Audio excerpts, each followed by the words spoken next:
What does immortality mean when God's king's warriors? I used to think it was just about not dying, like a superpower. But what if it was a curse? What if you had to live forever with a painful wound that never heals, wandering the earth alone? Today we meet 7 eternal figures whose stories reveal cultural lessons about duty, devotion, destiny. We are going to break down the most insane stories of 7 people who were granted immortality. For some of them, it was the worst thing that ever happened to them. First up, we have Ashwatthama, and his story is maybe the darkest one on this list. Imagine being the son of the greatest teacher of all time, Dronakarya. Legendary warrior, basically royalty fighting in the biggest war in history, the Kurukshetra War. You think you are on the winning side, you think you are a hero. But then everything goes horribly wrong. Your father is killed, your side loses, you are one of the last 3 survivors filled with nothing but rage and a thirst for revenge. So what does Ashwatthama do?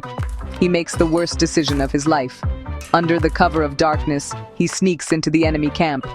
But he does not find the 5 Pandava brothers he wanted to kill. Instead, he slaughters their 5 sleeping sons.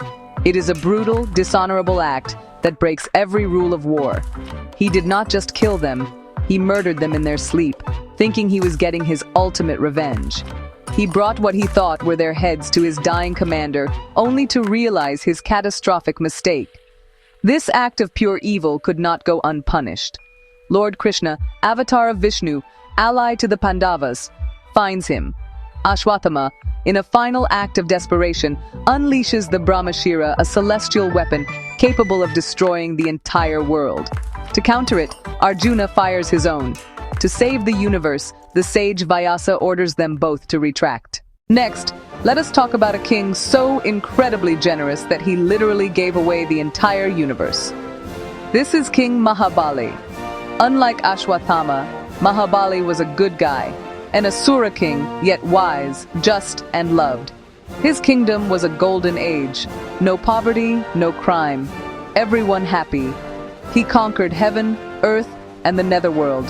The gods got nervous and went to Vishnu. Vishnu arrives as Vamana during a massive fire ceremony. Mahabali had vowed to grant any wish. Vamana asks for land, only 3 steps. A warning it is a trap, but Mahabali will not break his oath. Then the impossible. Vamana grows to cosmic size. First step covers the earth, second step covers the heavens. Where is the third? Everything is gone in 2 steps. A lesser king would fight or cry foul. Mahabali understands. He recognizes Vishnu, bows, and offers his head. Vamana places the 3rd step. Vishnu grants a unique immortality, rule the netherworld, and return yearly. That return is Onam, flowers, feasts, the king's homecoming. Mahabali's immortality is a legacy. Humility and devotion endure. Our 3rd immortal is a different kind of powerful. He is not a warrior or a king. He is a writer. This is Vyasa, who authored the Mahabharata. His immortality is the eternal power of knowledge and storytelling. He divided the 1 Veda into 4.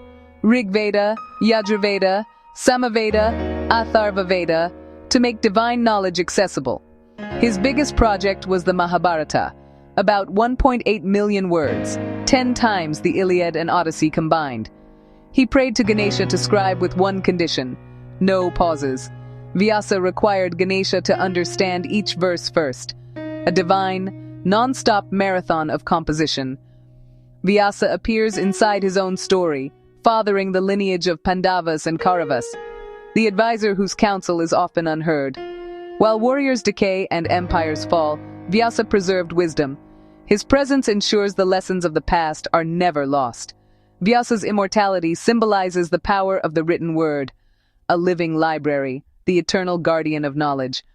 Chapter 4. Now for one of the most beloved figures in all of Hinduism, Hanuman. He is not just a Chiranjivi, he is a superhero. Hanuman is a Vanara, a powerful monkey-like humanoid. His story is all about the incredible power of devotion. His entire life is dedicated to serving one person, Lord Rama. His immortality is a reward for unwavering love, bhakti. Sita is kidnapped by Ravana and taken to Lanka. Hanuman finds her. He makes a single mind-boggling leap across the ocean. He can change his size, as small as a cat, as large as a mountain.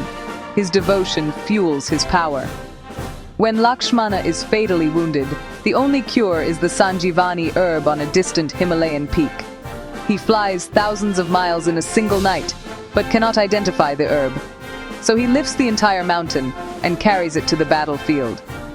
The herb saves Lakshmana, ultimate service. Hanuman is wise and humble. Rama offers even moksha. Hanuman refuses, asking to remain on earth as long as Rama's story is told. Chapter 5. What would you do if you knew your own brother was the villain? This is Vibhishana, younger brother of Ravana. His story is about moral courage and choosing dharma, even against family. He lived in wealthy Lanka, but Ravana was arrogant, cruel, power-hungry. When Sita was kidnapped, Vibhishana begged Ravana to return her, warning of doom for Adharma and that Rama is Vishnu's incarnation. Blinded by ego, Ravana insulted and disowned him. Stay loyal to corrupt blood or stand for what is right. He chose Dharma. He left his home and surrendered to Rama, a huge risk. Despite suspicion, Rama recognized his purity and promised him Lanka's throne. Vibhishana revealed Lanka's defenses and Ravana's secrets, turning the tide. After Ravana fell, Rama crowned Vibhishana and granted immortality. His eternal life rewarded loyalty to righteousness over blood, a legacy beyond temporal power. Chapter 6.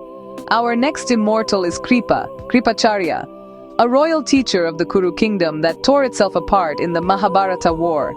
His immortality is for being steady, impartial, dutiful. Kripa and Kripi were found as infants by King Shantanu and adopted. He became a master archer and royal preceptor to both Pandavas and Kauravas. He knew the Kauravas were wrong, yet duty bound him to fight for them. Honor intact, heart heavy. He survived the 18-day apocalypse while nearly all others fell. The Pandavas spared and reappointed him to teach Parikshit, Arjuna's grandson. Kripa's eternal presence means counsel endures, the teacher through chaos. Chapter 7. Our final Chiranjivi is one of the most intense and fearsome figures, Parashurama, Rama with an axe, a Brahmin warrior sage, a living contradiction, symbolizing righteous anger and corrective justice across ages. A tyrant king, Kartavirya Arjuna, demanded the family's divine cow. Refused, he stole it and destroyed the hermitage. Parashurama struck him down. In retaliation, the king's sons murdered Parashurama's father. Consumed by grief, he vowed to purge corrupt kshatriyas, circling the globe 21 times, an unstoppable force of retribution. When Rama broke a divine vow, Parashurama challenged him, not realizing he faced another avatar of Vishnu. Rama strung the bow with calm superiority. Humbled, Parashurama acknowledged Rama and retreated to meditate. He is not a villain. He is a reset button. When rulers grow corrupt, a corrective force rises, sometimes violently, to restore order. Blessed with immortality, he endures as guardian of Dharma, teacher of heroes like Drona and Karna, the eternal need for justice made flesh. Dawn over an ancient riverside ashram, a boy sage sits in stillness. This is Markandeya, brilliant, gentle, unshakably devoted to Shiva.